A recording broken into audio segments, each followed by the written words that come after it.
Welcome back to the Fuck Around and Find Out podcast, Perimenopause Edition, where we break down the shit no one warned us about and help you take your power back. In today's episode, it's like a masterclass in body literacy with one of my favorite experts, Chloe. She is going to dive into the truth about perimenopause, the 4 phases, what your hormones are actually doing, why you suddenly don't want to go to the damn party, and how all of this is not a breakdown, it's a biological initiation. If you've ever felt like a stranger in your own body, if you're wondering whether this is hormonal or if you're just being a bitch, this episode is going to blow your mind in the best way possible. So grab your Diet Coke in a wine glass because we're normalizing it all. Let's get into it. So I guess first I just want to start with, how did you get into fertility awareness? Like if you could just give us a general summary of your background and what makes you so passionate about this. Yeah, fantastic. So I always say I started with body literacy. Let me restate that. I've said this 1,000 times and I still screwed it up. I always say that I started with birth control, but I stayed for body literacy. So my introduction to this work was looking for a hormone-free contraception. And I was 23. I was on the pill for like less than a year. And I was like, this sucks. Like, there's got to be another way. This is ridiculous. And that's how I stumbled upon charting your cycle to avoid. And so I learned how to chart. It was very like under the table, Catholic based. This amazing woman, like bless her, she invited me to her home, but she had typically only been teaching couples, but she taught me, this like woman whose boyfriend wouldn't come with her, and I was having, premarital sex. But yeah, she still taught me, and I'm forever grateful for that. And I left that experience feeling like everyone should know this information, or should at least get a chance to learn this information if they want. So that's when I decided to enroll in the Justice College. So I discovered that you can actually study this information, and it was crazy because I just wanted to teach people birth control. I just wanted people to know that you could prevent pregnancy without stopping ovulation, without kiboshing your cycle, right? I mean, when you think about it, hormonal contraception is like a drug we give to healthy people to make them unhealthy in order to serve its purpose. But at the college, my mind was just blown open. I was like, what? This isn't even just about, like, this is the cherry on the top, the ice cream of charting your cycle and understanding your body. Is the knowledge you gain about yourself. It's the 5th vital sign. It's the health tool. It's the relationship that you make with yourself. And then that informs your relationships with other people, how you show up in relationship with your doctor, with your mom, with your partner, with your partners, whoever, right? And so I realized this was so big. And now I call myself your favorite fertility awareness educator, and I educate from the first period to the last, right? This isn't just about birth control. This is about understanding what your vulva is when you're 9 years old, to how can I prevent pregnancy without hormonal contraception, to how do I have the healthiest fertile body I can, regardless of whether you want to conceive one day, to understanding the transitions, whether it's postpartum to perimenopause. Like, what the heck is happening there, right? It all begins with body literacy and understanding yourself better. Yeah. So that's me in a nutshell. It's really interesting that we're not taught this in school.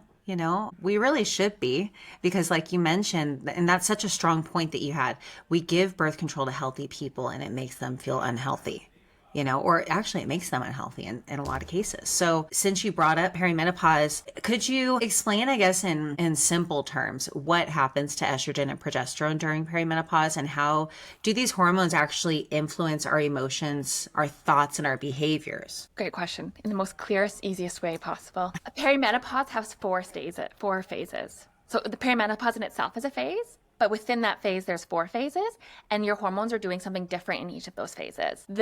This important fact is what is often missed and overlooked, I think, when people are trying to lessen their symptoms or feel a bit better. Because, for example, we think that perimenopause is a time where our estrogen is really low, so we're trying to hike it back up, when actually the first and second phase, especially the second phase of perimenopause, we actually have 3 times more of estrogen than we've ever had in our reproductive life. And so we don't want to be adding more estrogen. Right. So it depends on what phase you're in. So again, phase 1 starts with just a lowering of your progesterone. I call it the whisper, this phase, because if you're not even paying attention, you won't even notice. Phase 2 is when the estrogen, again, is 3 times higher than ever before. I call it the fireworks, because it's like your ovaries grand finale. So your brain is like, come on, ovaries, let's just do this. Let's like fertilize these bad boys. This is our last chance, right? So your estrogen levels, which estrogen causes ovulation, are super duper high at this phase. Then when you get to phase 3, now both your estrogen and progesterone are starting to lower. And I want to be really clear. It's not that we have a deficiency in estrogen and progesterone, because saying that we're deficient sounds like we shouldn't be and we need more, meaning people are quick to like want to bring those levels back up. But it's actually a very normal lowering of your estrogen and progesterone. This is what's supposed to be happening in this time of our life, right? So they're lowering, and then eventually get to phase 4, which I call, phase 3 is the software update, because as your hormones are lowering, you are literally updating your system, your body, to now live with these lower amounts of hormones. Because for the past, few decades, you've had fluctuations of estrogen and progesterone. So now we have to recalibrate our brain. We have to recalibrate our insulin levels. We have to recalibrate all the cells in your body, which have been taking up estrogen, and now introduce them to a new way of a hormonal profile, right? So that's why I call it the software update. And then phase 4, the final phase, is the waiting room. So this is when your estrogen and progesterone are at their lowest, that you're waiting. It was that my last period. It's been 3, 4, 7, 10 months without a period, without an ovulation. Was this it, right? And once you reach those 12 months without an ovulation or without a period, same, then now you're considered menopausal. Like, okay, I've experienced menopause, which would be like a bookend, and now I'm post-menopausal for the rest of my life. Now, if at like month 10 in the waiting room phase, you get a period, then you start all the way back to the beginning and have to wait another full 12 months. Hence the waiting room. Yeah. I feel like we should do a whole nother episode just talking about the phases, because I would be willing to bet the general population does not have any idea that there's phases. I think we've just been taught that basically one day you start getting hot flashes and you lose your period, and then you've changed. Exactly. Then you've gone through the change, But what they don't realize is this is like a 10-year experience. Like this can be anywhere from 2 to 12 years. So you'll know perimenopause begins with shorter cycles and heavy periods, and then eventually longer cycles with light periods. And like I said, this can take years. Like the whisperer, right, can take up to 5 years, and you wouldn't even know it's happening unless you're charting or really paying attention to your cycles. And you ask, well, like, how does this affect our emotions? How does this affect our whole body? Well, because it's affecting our ovulation. And again, this is a very normal thing to be happening for us in our reproductive life. It can start as early as 35 to not be ovulating as regularly, right? But well, ovulation, as Laura Brydon says, is every ovulation is like a coin in our bank account of long-term health, right? So we want to be supporting and confirming ovulation in this time, but also be preparing for the fact that we won't be ovulating regularly anymore. And when we ovulate, which by the way is the main event and is the reason for menstrual cycles, regardless of whether you want to conceive and fertilize your egg or not, it's with ovulating that we make our hormones estrogen and progesterone that we've been talking about, right? And estrogen and progesterone have full body effects.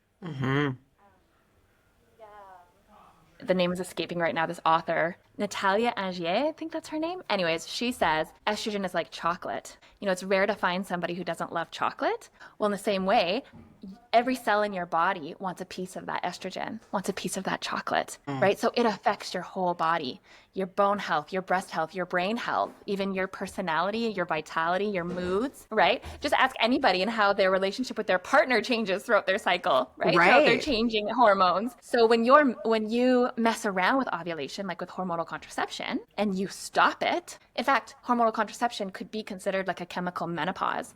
You stop ovulation. This is why people have systemic full body effects, vaginal dryness, increased risk of osteoporosis, clitoral shrinkage. You change who you're attracted to. You have mood swings or irritability, or, right?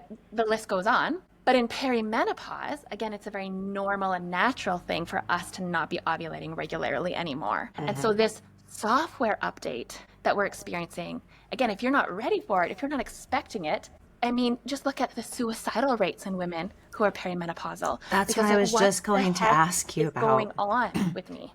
Yeah, because it's scary when you don't know what's going on. Right. Well, and not only that, but doesn't estrogen boost serotonin and dopamine and create those feelings of connection? Yeah, absolutely. And also Did you know that estrogen and progesterone actually are like linked to our people pleasing? So when the estrogen and progesterone go down, that's kind of when all of a sudden also you're feeling this like I don't give a fuck energy anymore. This like newfound freedom that maybe your colleagues aren't loving. I kind of love, right? For sure. But then especially I like to frame that as like a good thing. But at the same time, you can imagine how even when we look at our menstrual cycle, right? Like we have the different phases. People want us and love us in our ovulatory phase. We're yes. Like ask us something, we'll say yes, we'll do it for you. We feel like the world is cheering us on. We feel super woman, right? People are like, wow, you're so energetic and charismatic, and then all of a sudden you switch to your luteal phase and people are like, I don't want to hang out with you anymore, right? It starts here. Like it starts with how we honor the different phases of our cycle, right? And how it's okay to be luteal, which is also a bit of a go fuck yourself energy, excuse my language, right? Where you're like, I'm tending to myself now. Yeah. But society doesn't really love that, does it? Right? So in the same way, figure out how to do the laundry yourself.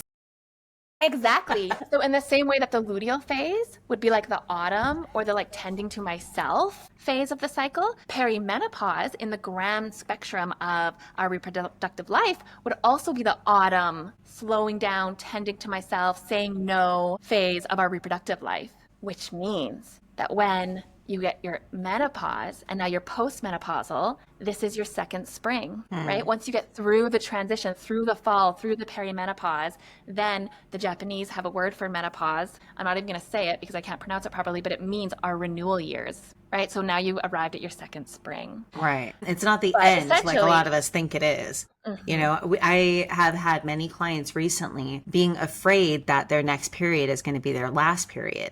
But it's nothing really to be afraid of, right? Because it's not the end of our life. It's just, like you said, a new beginning. It's kind of like the 2.0 version where we finally get to be ourselves and take care of ourselves and not everybody else. I love to say it's the return of our girlhood with the wisdom of our adulthood. So it mirrors our first puberty. So do you remember what it was like before you had your first period? And you were just that little girl who, again, didn't really care. Yeah. You're going around getting your hands dirty. Your jeans are ripping. You know, you're not looking for anyone's gaze or attention in the same way that now when you had your first period, all of a sudden you might be interested in people and care what people think of you, right? And wanting to be like a particular type of person. Same thing. Now you're switching. It's a mirror. So it's your second puberty, but now you're going back to that girlhood of, wait a second, I can do whatever I want to do.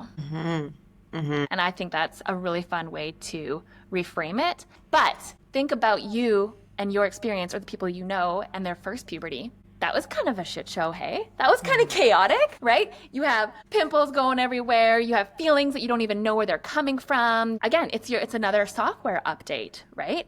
So it's not necessarily going to be easy, but it's initiation. It's an initiation. Well, and similarly to anything else, I mean, there is a positive way to go about things and there is a negative way to go about things. You know, I just had a podcast interview last week where we were talking about anxiety. And she was like, anxiety can be a good thing if you learn how to channel it. You know, so I wonder, how can we make this phase of perimenopause a very positive thing? Because I think a lot of us feel like it's negative. Our estrogen is impacting our feelings of connection. Our progesterone is impacting our ability to stay calm and go with the flow. And we feel just like a crazy person all the time. Yeah, I think a lot of it starts with just understanding what's going on. It's like I always ask people in my perimenopause workshops, what would you have wanted to know during your first puberty, right? A lot of it is like knowledge. Tell me what's going on. Give me the tools I need to like feel good, and right? So the same thing is like understanding the different phases, understanding what's happening and learning to kind of lean into it instead of resist it. And knowing that perimenopause is a critical window of health, meaning that a lot of the symptoms that aren't so great aren't even necessarily because of perimenopause, but because it's exacerbating underlying things that you have ignored for years, whether it's like poor thyroid health, insulin resistance, burnout, and adrenal fatigue, if we're still using that term, but things toxic relationships. Amen. So if you've been putting things under the rug, it's kind of the same thing when you look at your menstrual cycle, right? Your follicular phase after your period and then your ovulation, like you feel great, and then your luteal phase comes and you get that truth serum and you're like, hey, look at these things. That's perimenopause. have you looked at your thyroid health? Have you looked at this? Have you looked at this? And so it's a messenger. The symptoms are a message inviting you to find that happier, healthier version of yourself and to prepare you for a exuberant, fantastic, full of vitality second spring that you deserve.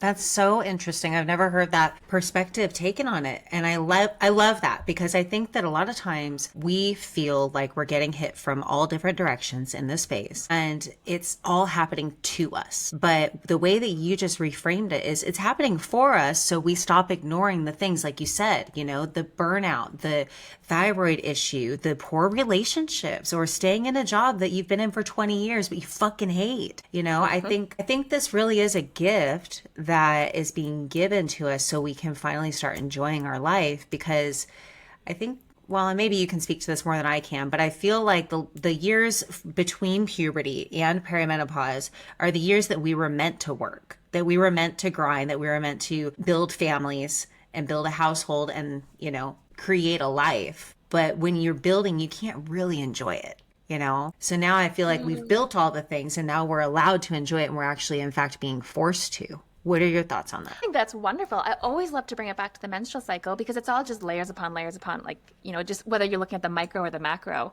But when you think again about ovulation, is the building, right? Ovulation is the ultimate builder. It's the ultimate creatrix. Like, we create brand new human beings with ovulation, right? And whether you want to make a baby or not, you can use this power to create. And our reproductive years that you just referred to, those would be like our summer ovulatory phase. 100%. Yeah, for building, for creating. And then the luteal phase is for harvesting. Or the perimenopause phase is for harvesting. Yeah, for reaping what you grew. Now you get to enjoy. And to not feel guilty about it, you know, and going back to the people pleasing, I've felt this a lot where I just don't want to go to the party. I want to just genuinely stay at home and chill in my comfort place, you know, but I feel like I should because I want to be a good friend, because I care about this person. And it's interesting how this transition is so emotionally charged, you know, and I wonder, what sort of feedback do you have based around that? Should we just embrace it and not go to the birthday party? I always say that in perimenopause, or anybody who's really learning boundaries, no is just as sexy as a yes. Yeah. Right? And so, yeah, leaning into that. And I will also say that something you can really do to support yourself and have a smoother transition in perimenopause is to find, build, and enjoy in your community. Right? So it's a yes. It's an and. It's not an or, right? Yes, you want to take that time for yourself. You want to say no when you want to, right? You want to listen to yourself, and you also want to be in community and don't like hibernate or isolate yourself. Because I think that's also just as dangerous as well, to saying yes to everything, right? Yeah. So prioritizing. It's a time for prioritizing. Right. And being, what's the word I'm looking for? It starts with the D. It's like selective or. Brain fog right now, Chloe. It's a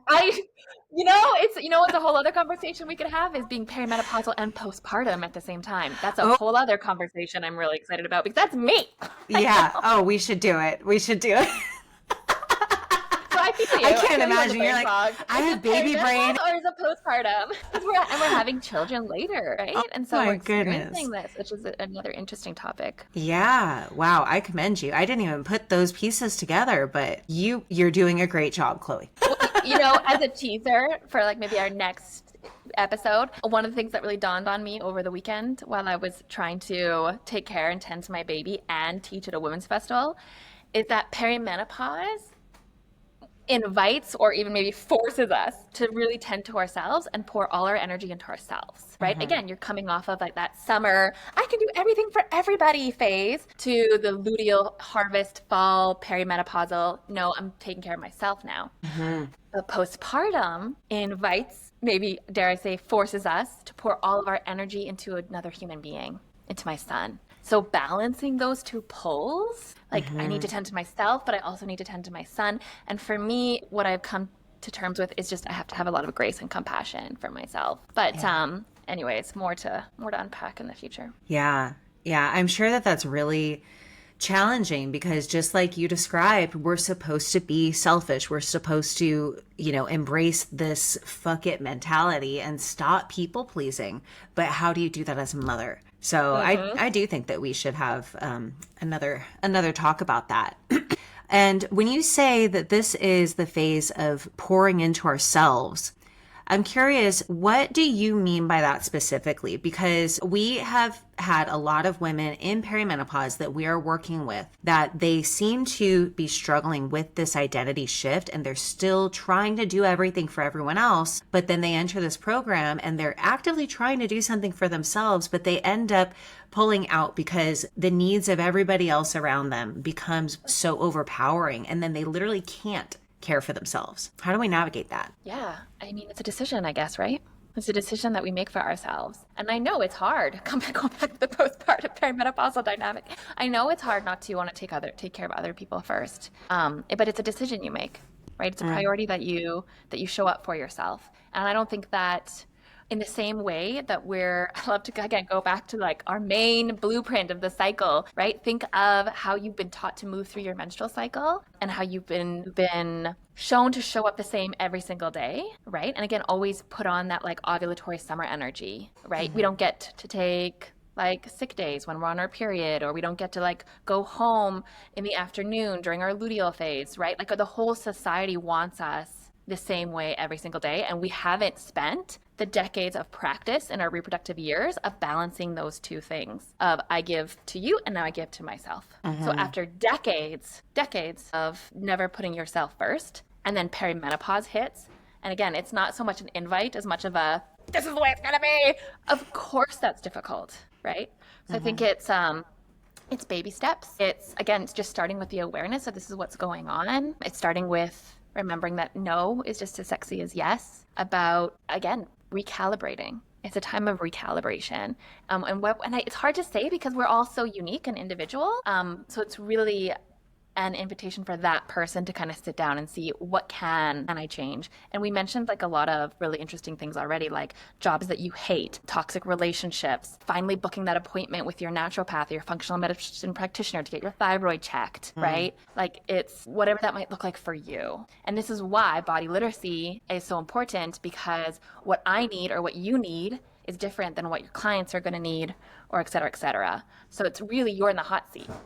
Right. You need to know what you need. So it's hard for me to say. Yeah. Yeah. And that's fair. And I think it all comes down to, like you said, it's a decision.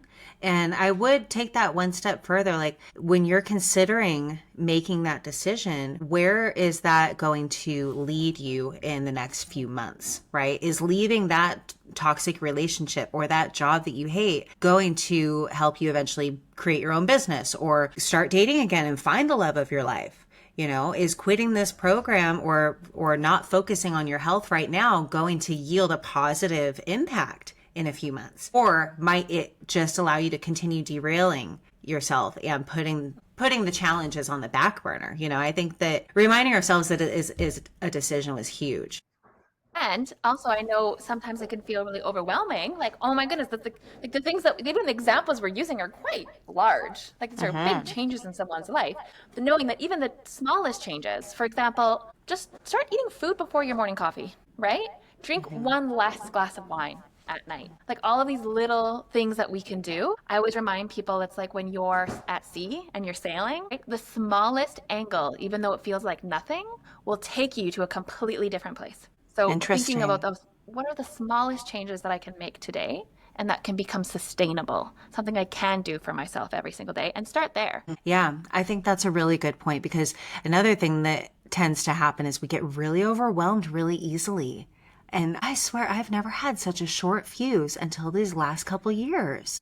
Mm-hmm. And now just like 2 beeps on the air fryer and I'm like, oh, fuck, throw that thing away. But also, I mean, going back to the nature of the episode being people pleasing, it's not just exhausting. It can also be unhealthy. As it pertains to our hormones, chronic stress can dysregulate your cortisol, which would then worsen hormonal imbalances, right? How would that impact our cycle going through this phase? Well, so like I said, it's normal in perimenopause to not be ovulating as regularly. But because every ovulation is a coin in our bank account of long-term health, this is still a very crucial phase that we do want to be supporting and celebrating every ovulation that we possibly can until the final last one, regardless of whether we want to fertilize that egg or not. And the number one thing that delays, disrupts, or even kiboshes ovulation is stress.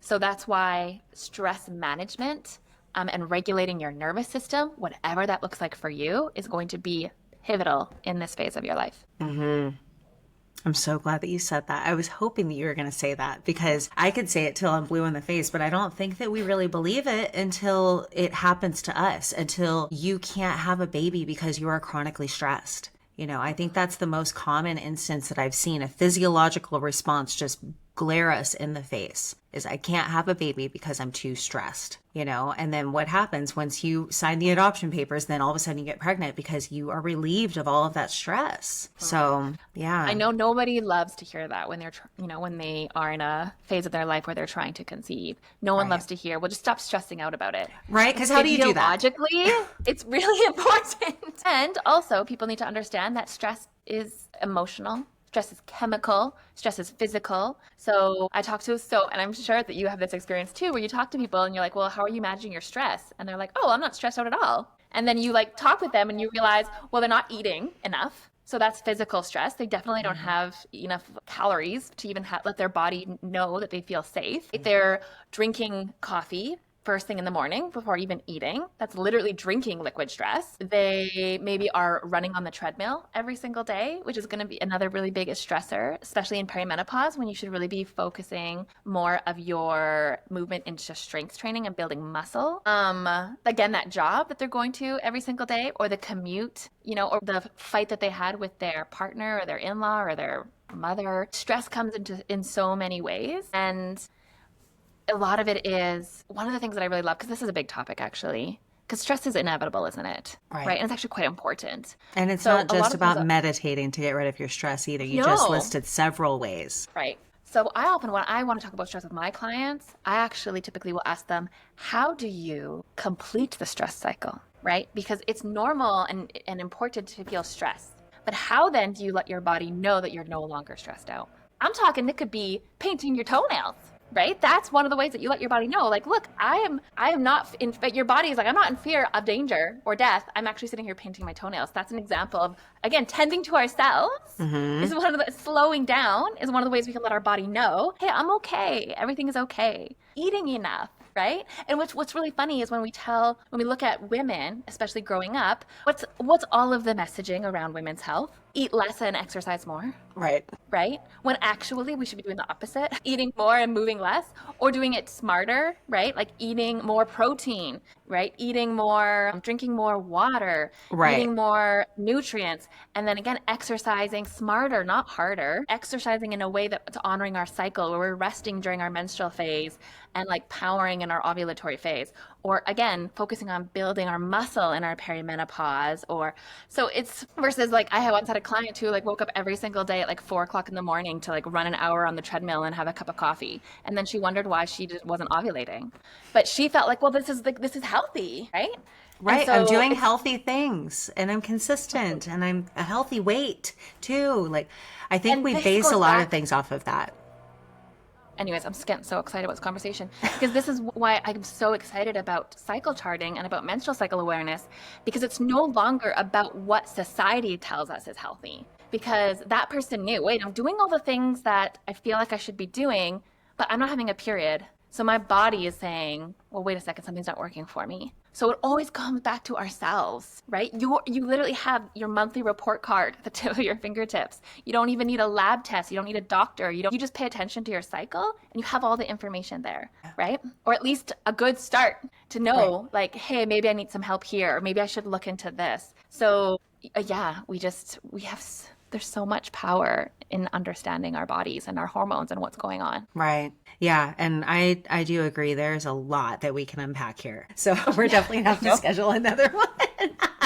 But let's just talk a little bit of strategy. So what can these women do to support themselves during this shift so they don't feel like the villain or the victim in their lives as we're trying to shed the identity and the people pleasing? Yeah, for sure. I really love Laura Brydon and her take on all of this. So she just wrote a book called Hormone Repair Manual that I highly recommend for anyone who wants to understand perimenopause better and how to move through it. And she talks about the 3 tiers. So tier 1 would be like the basic action plan. And then once you kind of go through tier 1, if you still don't feel great, then tier 2, tier 3. So the basic action plan looks like, for sure, doing a bit of a cleanup, like check out your thyroid health, look into your insulin resistance.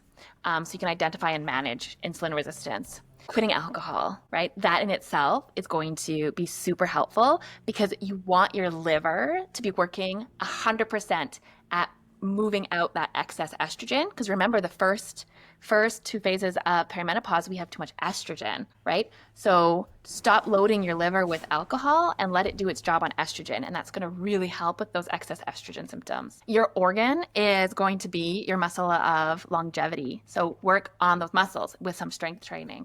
Schedule time for sleep, for rest, for, again, whatever way that you nourish, soothe your nervous system and manage your stress levels, connecting with your community, and supplementing with magnesium. Magnesium is just an easy one I can always throw out there for everybody. I know everybody always needs more magnesium. Yeah.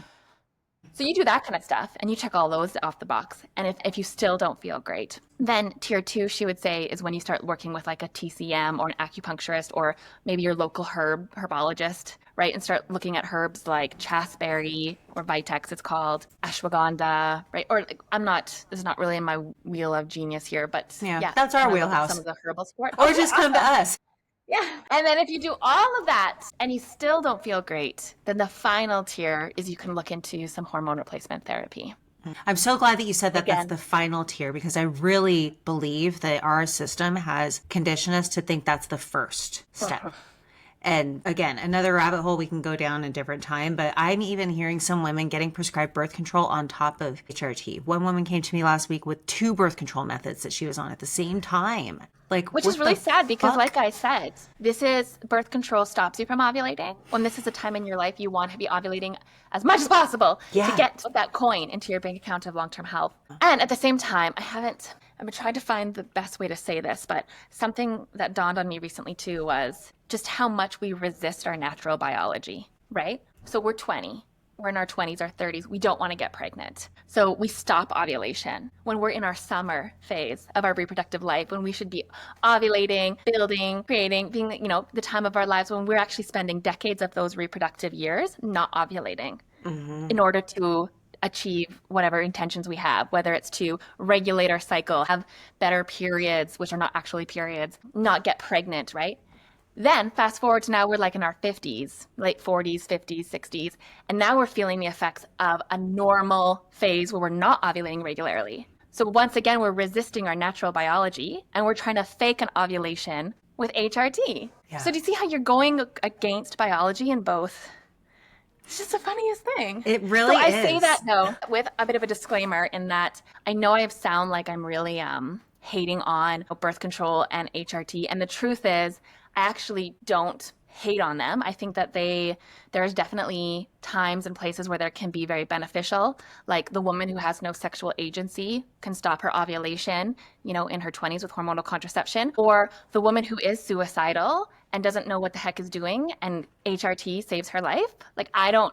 I'm not saying you shouldn't have done that. Yes, thank you for taking care of yourself, but it's like you said, it's the final tier. It's not the first one. Right. And I want people to know what they're doing when they do these things because they don't know, right? How many women I know in their 20s who are like, I didn't know I wasn't ovulating for the past 10 years. All we know is the guidance from the provider that is telling us, yes, this is safe for you to do. Yes, it's okay for you to be on 2 different birth control methods. So I agree with you. And I have the same stance on this.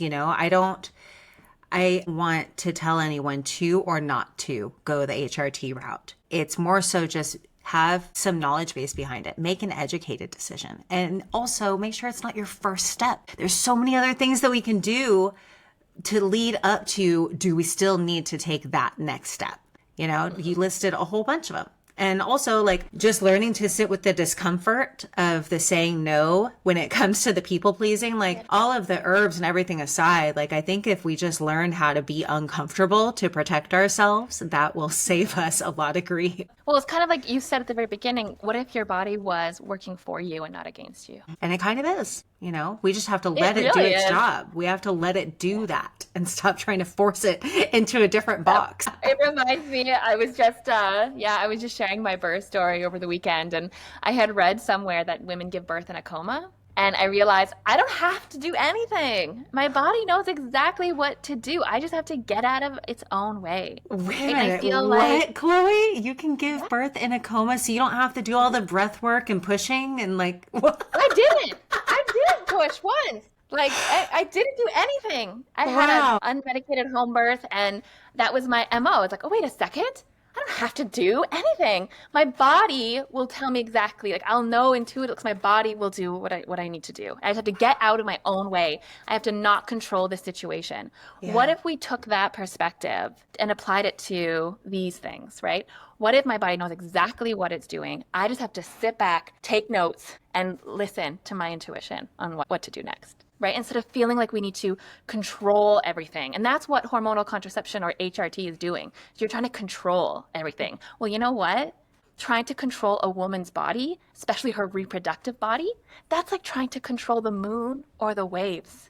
Right? We're all ruled by the same cycles. So good luck. Right. And maybe that's why it's so hard. Maybe that's why it's so difficult to figure out the proper dosage and having to constantly adjust it because it's not meant to be that way. Also, that was the craziest thing I've heard all day, Chloe, that you can give birth in a coma. Like you changed my life with that. I know, right? Well, to wrap things up, I'm curious, what's one piece of advice you would give to a woman who doesn't recognize herself anymore and isn't sure if it's her hormones or just her being irritable? Put down the wine glass and call a friend. That's what I would say. I love that. And it's funny because I'm drinking this Diet Coke out of a wine glass, and every time I just realized it, everyone thinks it's red wine. Yeah. And I say that in the sense that like, yeah, I know in my what I hear a lot from people's stories is that when you feel like you don't recognize yourself anymore, you lean into habits like drinking more to like feel less. But instead of going to habits where you feel less and numb the messages, go somewhere safe, like a friend or therapist or someone where you actually can sit in the emotions, but in a safe place where you can talk it through with someone. I'm so glad that you brought that up because I have definitely gone through that too. The whole first phase of my perimenopause, I was basically just like pickled because it was really difficult for me to understand these changes, and it is very isolating. So I really appreciate you bringing that up. And I think that a lot of us need to have a better understanding of that so we can get ahead of it. Because let me tell you, it made this whole process way worse for me, that I didn't know that I was